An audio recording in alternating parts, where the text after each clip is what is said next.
yung mga pakatay ni Bulari, anak niyo kayo pasasawa, syempre. Lahat ng mga binigay niyo sa akin sulat, babasahin ko lahat yun. maraming po salamat sa inyo. God bless everyone. Thank you. Love you guys. Salamat po. Maraming po salamat.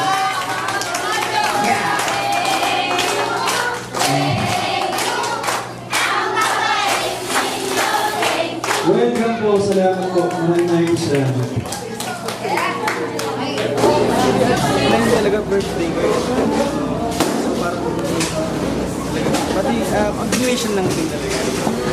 This is your first time to have a charity? Actually, hindi naman first time, so third time na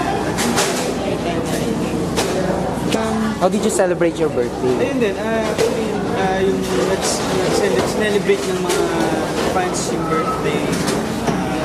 Wala ako sa bahay mismo. Bali na sa Manila ako. Kami lahat sa Manila.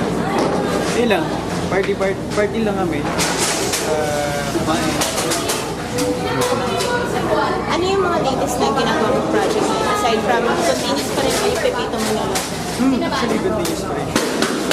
Ngayon, meron kaming concert na gagawin. Itong sa September 23 sa Music Museum. Kasama ko sila Rocco Sinos, Adjour Benica, Derek Monasterio. Title niya, Oh Boy. Ito, more on singing or Sing and dance. collaboration din. Sing and dance. Ilan ang ano mo dito? Parang repertoire? Ilan ang gagawin mong kanta dito sa...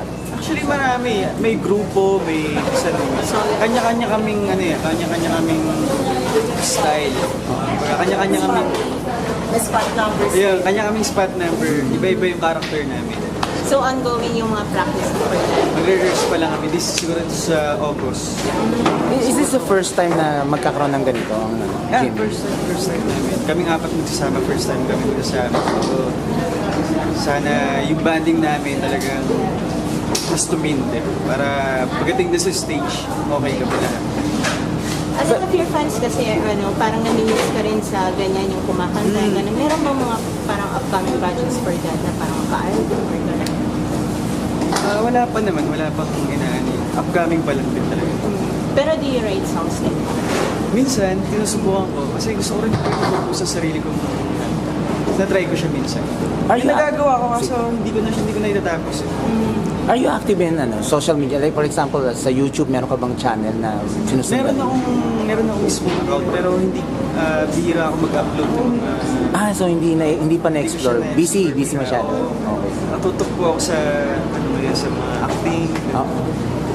What can you say naman na since ngayon solo ka na ganun pa rin, pero hindi naman masyadong active sa mga love team, pero yung supporters mo, yung mga fans, continuous pa rin kahit na ganun yung stage na nagsusulo ka ganun? Kaya nga po kayo nagpapasalamat na talaga ako sa mga fans sa sumusuporta kahit na nawalan ako ng love team or nag-isa na lang din ako. Pero nandiyan pa rin sila para sumuporta para sa akin sa lahat ng mga gagawin ko. So, yeah. Sobrang active pa rin kasi kahit sa social media, Twitter, basta mag-post ka ng Jake Vargas, automatic na sila eh. Oh, actually, yung mga fans din ko, yung mga fans club din, talaga sila nag-push na mag-post ng mga pictures, yung mga, para updated sila lahat. How do you make time for your fans?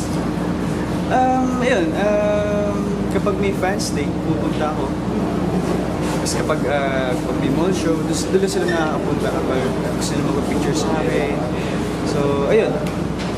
Jake, this your first time na mag-celebrate ng birthday with GMA Artist Center.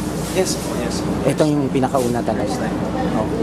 Kaya natutuwa rin po kasi kahit pa paano kung nagsama ko dito sa Artist Center, nabigyan naman ako dito na makapunta sa ganitong events para sa may mga batang may sakit.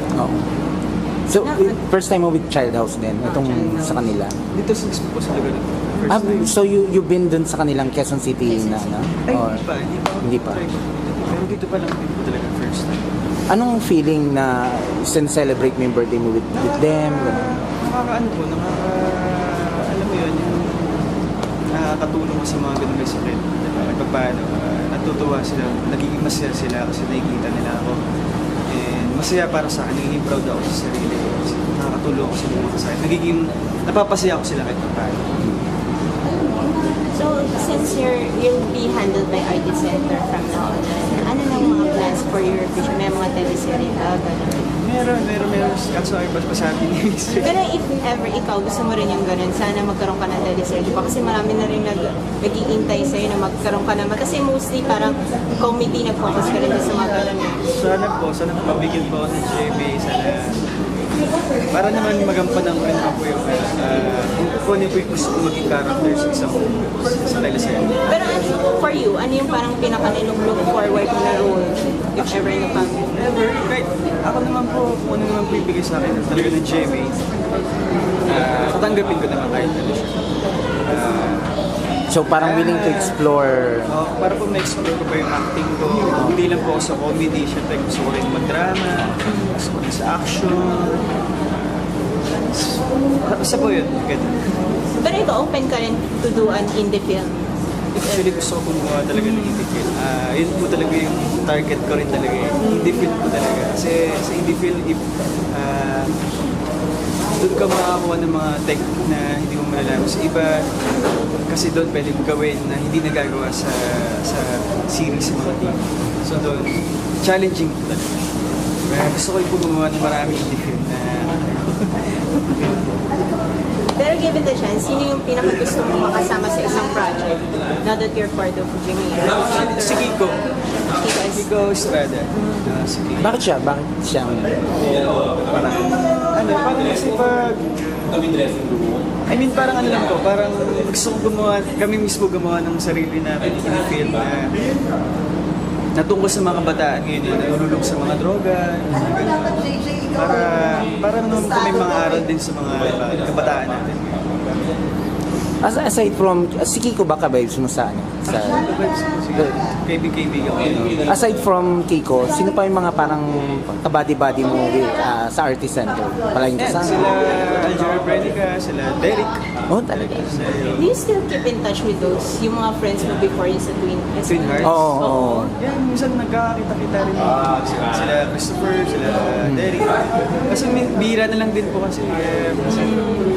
Yung project ko lang din naman po pipito, so hindi kami nakikita-kita. Pero if ever in the future magkaroon kayo ng parang reunion project, game ka ba doon? Game po, pwede. Pwede.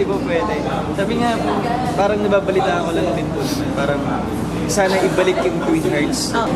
Ito na lang, parang advice mo, since coming from dati na sobrang sikat na love team, now you're going on your own career na rin. Parang ano yung may advice mo sa mga hopefuls na nag-start or yung sa mga based na lang din sa experience mo kung ano yung napagdaanan mo from that? Siguro ano sila, bilang kailangan mo talaga alagaan yung love team mo. Kung ano yung gusto mong ka-love team mo, sundin mo siya. Kung ano yung, pagka parang bigayan kayo sa isa't isa. Para yung love team yung tumagal.